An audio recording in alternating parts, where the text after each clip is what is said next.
How's it going, guys? I'm Vivi and welcome back to some more Crash Bandicoot and Sane Trilogy. Now, this isn't going to be the usual type of video where I go over gameplay and stuff like that, and that's because the game is finally out. That feeling of finally having the chance to play the game after so many videos, it's a great feeling. Now, I pre-ordered the physical copy. My pre-order bonus was the Aku Aku keychain. For those of you who pre-ordered the game via the PS Store, you get a bunch of dynamic themes. You get Sunset Vista Pack, Friends Pack, Coco Pack, and all that. But here's something pretty cool. To celebrate the launch, anyone can download a free dynamic theme which comes with two avatars, Dr. Neo Cortex and Uka Uka. Now sure, I picked up the game, but I didn't have the chance to play a lot. I'm currently at Lost City on the second island, and I already have a very good feeling about this game. I'm planning on playing the trilogy in order, 1, 2, and 3. Now the first thing I looked at, the load times. The main menu load screen, it's not that bad. It's fine. But moving from one level to the other, it's around 30 to 35 seconds. It's not terrible, but it's not that great either, right? One thing I find very useful for newcomers especially are the new hints during the loading screens. For example, collect all crates to get a clearer gem and all that, unlock this gem to unlock a new path, that sort of stuff. Now the point of the video is to give you guys my first impression of the game. Now I haven't finished it, of course. I picked it up today, and I have a feeling that platinuming these games will take me forever. Now,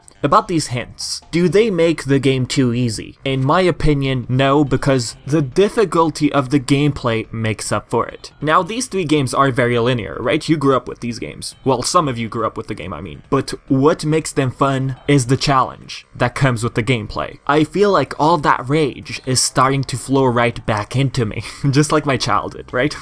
Now, the controls. You can use the D-pad for nostalgia's sake. I much prefer using analog. Because why? Because I'm just used to it. The majority of the games later on with time, they all went analog, right? So yeah, I'm gonna stick with analog. When it comes to accuracy, comparing it to the original, it feels very, very similar. If you slightly mess up your timing with your jump, you're going to fall to your death. I honestly thought it'd feel different when using the analog. Now, I know some people have tried the demo, they already had a feeling of what it was like to use the analog stick, but me, I never tried the demo, so this was new to me. Anyways, comparing analog and the D-pad, it feels the same. The way Crash moves using the analog stick, you think you moved the stick just right, but nope, you messed up. You fall to your death. For those of you who picked up the game today and played it for a few hours, I'm sure you had the same feeling. I'm sure the same thing happened to you. Pretty much, you have to be precise, just like the old one. Crash 1, honestly, I think, is the hardest one out of the three. The number of times I fell to my death, I lost count. I think, if I remember correctly, the last level before the second island, that's where I lost all of my lives. Looking at the Sane Trilogy, sure, I played the first game only, but Vicarious Visions did not disappoint. Sure, some sound effects might sound a bit different, but that's not gonna make me dislike the game or anything like that. The Sane Trilogy, it's fun, it's challenging. It feels like one time traveled back to 1996. To me, it feels like you're playing the same exact thing, just with a new shiny coat of paint on. That's all. And yes, the new autosave system. Thank you so much. It is lovely. That is one thing Crash 1 needed, improving the save system. In the original, you only saved by completing the bonus round. It was a pain. In Crash 2, it's slightly improved. You could have saved in the warp room, right? But yeah, I'm very happy with the autosave system. And for those of you wondering, we have 3 save slots and 1 autosave. Okay, now the reviews. Polygon rated the game 6 on 10. I really found that unexpected. But let's look at the bright side. 8 on 10 Metacritic, 8.5 on 10 IGN. That's very good coming from IGN. On average, I skimmed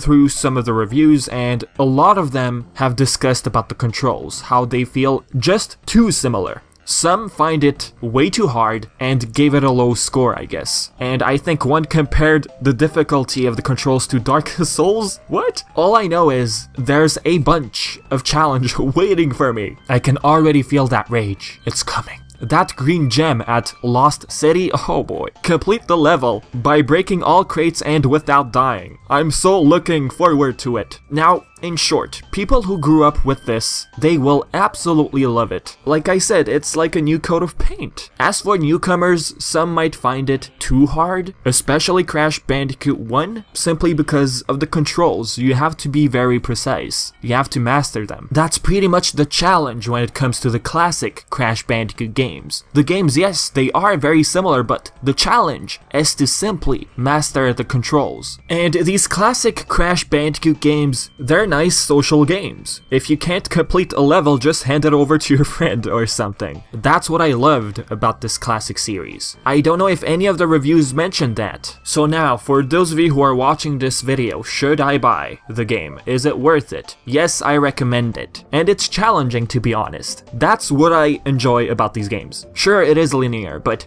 going through some levels, some being harder than others, that's what I enjoy the most about this game. Sure, some are plain frustrating, you feel like throwing your controller at the screen, but I'm looking at you, Road to Nowhere, or perhaps even a slippery climb. Oh boy, I cannot wait. But honestly guys, if you're looking for something different, if you've never played Crash Bandicoot before, I recommend picking this up. For those of you who grew up with the series, I'm assuming you're already planning on picking it up. If not, well, it is what it is. At this point, you can find a bunch of gameplays on YouTube, and I'm like, you know what, I don't want to spoil myself. Sure, I made a bunch of videos going over levels and all that, but I want to discover these levels completely remastered without looking at any gameplays. You know, you just want to have that element of surprise. But other than that guys, hopefully you found this short review video useful, and if you did pick up the game already, share your thoughts in the comments section below. And yep, I've been Vivi, and thanks for watching. Oh, and by the way, there's this new thing called #CustomCrash. You can find this on the Crash Bandicoot main channel. It's this Crash Bandicoot mascot right in front of a green screen. You can do whatever you want with it. And yeah, put #CustomCrash. Let the memes begin.